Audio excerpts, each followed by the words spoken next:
Installing on Mac. So this is a bit different than the other installations, because on Mac, you typically have a different installation procedure. See, installing software on a Mac generally falls into two buckets. Either you go through an installer or you drag an app into your app folder. And there are installers for Postgres for Mac, but there is also the Postgres app.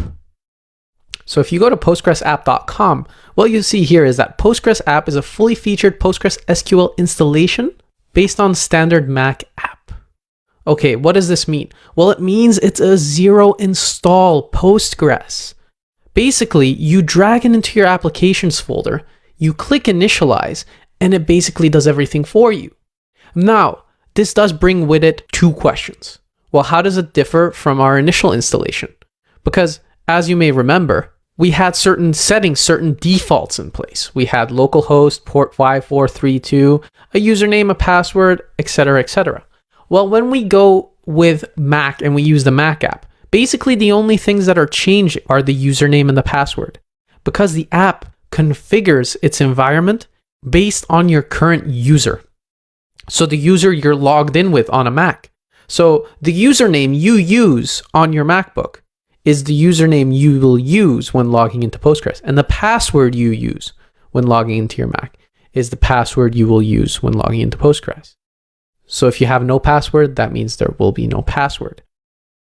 And so if we go back to the website and we go over to the download section, what you can see here is that there are multiple releases. There is a Postgres app with Postgres 12. You have a Postgres app that has 10, 11, and 12.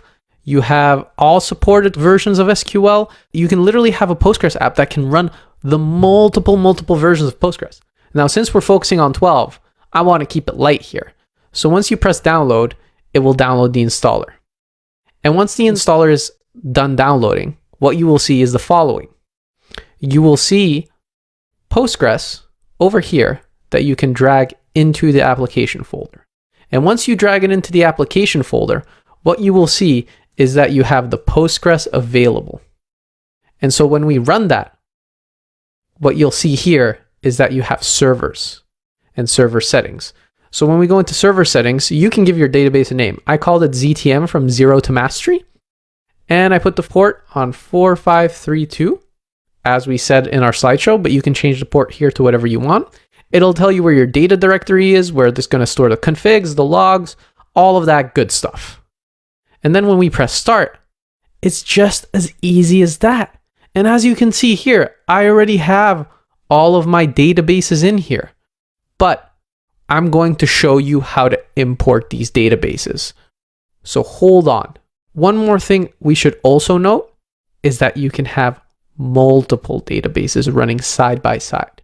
So if I wanted to add one and I wanted to say, well, this is my new one, I can say it runs on version 12 because that's the one we installed over here. And I can say, well, put my data in there and maybe run it on a different port potentially. Oh, it's going to complain the data directory is already used. So let's call it 13. And so now it's created a new server. And so if I stop this one over here and I press initialize, because that's what you're going to see, what you're going to see is it's going to initialize a database. Right now, my user is called education. So whatever your username is, you'll see a database for that. You'll see a template and you'll see a Postgres database. That's what it's going to initialize for you. And so now what we can do is we can import our databases. So let's get into that. But before we do that, let me change my port back to 5432 so that we follow the settings that we discussed. And let's start it. Good to go. So easy, so straightforward. Now, before we get into actually installing and putting our databases in and installing our backups, we also need to install Valentina DB.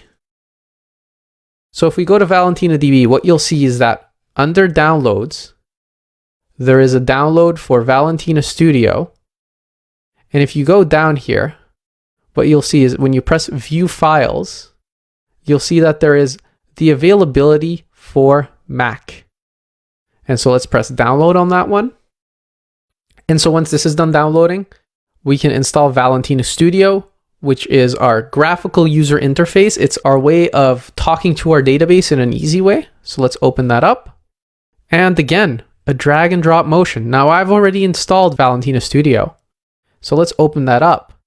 And what you can see here is that I have my Postgres instances installed. So let me go and delete those real quick so I can show you how to set them up.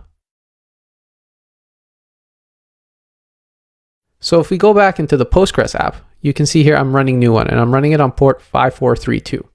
So if I added a bookmark, which will bookmark one of my databases so that I always have easy access to it, here you can see it's going to default to localhost, so I don't have to fill anything in.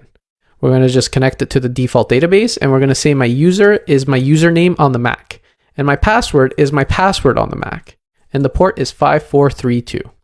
Now let's press OK, and as you can see, I have my database available. So that's the same database that is available over here. Now the reason you can't see these two is because they are internal.